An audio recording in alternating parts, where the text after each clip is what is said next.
उदाहरण का क्वेश्चन है, पेज नंबर 68 पे दिया हुआ है, रैखिक समीकरण वाला 16 नंबर उदाहरण है।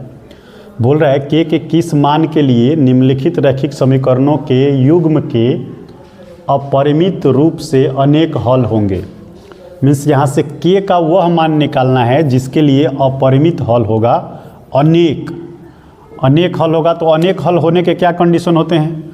तो जब उसका ग्राफ खींचा जाएगा तो एक ही लाइन के ऊपर जब दूसरा लाइन आ जाए तो उसको हम बोलते हैं कि अनेक हल होंगे। और इसके लिए क्या होता है? तो a1 बटा a2 जो है ये बराबर होता है b1 बटा b2 के, और ये बराबर होता है c1 बटा c2 के।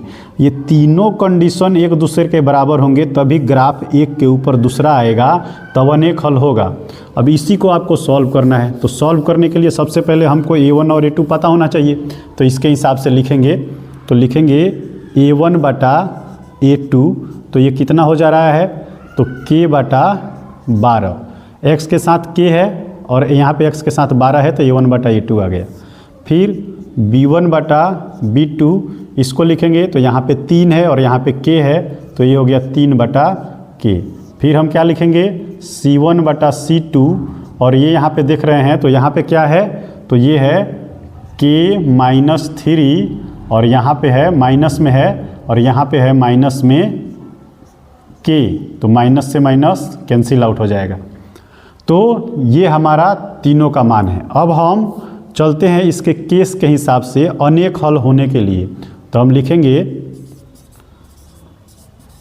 अनेक हल होने के लिए क्या शर्तें हैं? तो a1 बटा a2 जो है बराबर होना चाहिए b1 बटा b2 के, और ये बराबर होना चाहिए c1 बटा c2 के। अब इसको बराबर करने हम जाएंगे तो यहाँ पे हम इसको आगे बढ़ाते हैं। तो क्या बोल रहा है? तो a1 बटा a2 कितना है? तो a1 बटा a2 है k बटा 12, बराबर किसके होना चाहिए? 3 बटा k के। इसको ऐसे गुना करेंगे तो ये हो जाएगा k स्क्वायर, और इधर हो जाएगा 36। फिर इसके बाद इसको ब्रैकेट करते हैं, बगल में आते हैं। ये जैसे 36 हो गया तो यहाँ पे अब क्या करेंगे?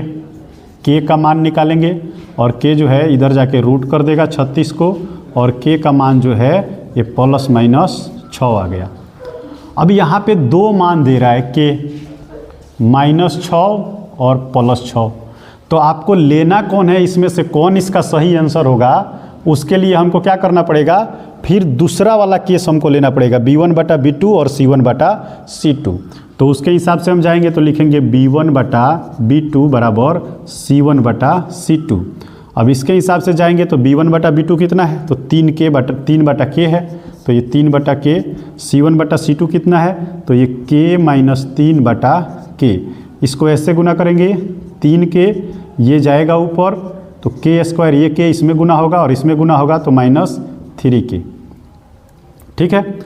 अब यहाँ से जैसे हमने किया तो ये यहाँ पे आ गया। अब इस 3k को इधर भेजेंगे तो ये क्या हो जाएगा? तो यहाँ पे आ जाएगा 3k प्लस में 3k बराबर k स्क्वायर। अब इधर से जब हमने किया तो ये हो गया 6k बराबर k स्क्वायर। एक के से एक के कैंसिल हो गया, और 6 जो आया ये k का मान आ गया। मीन्स यहाँ पे k का मान 6 आया, ठीक है, और यहाँ पे भी हमारा k का मान 6 आया है और माइनस 6। इसलिए k का जो ओरिजिनल दोनों कंडीशन जो है यहाँ पे 6 दे रहा है हमें, तो इसलिए हमको यहाँ पे लिखना पड़ेगा, स्टेटमेंट लिखना पड़ेगा कि दोनों शर्तों में k का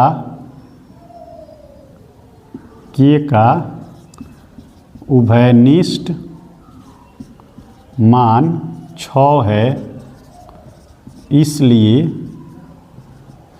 k बराबर 6 हमारा आंसर होगा।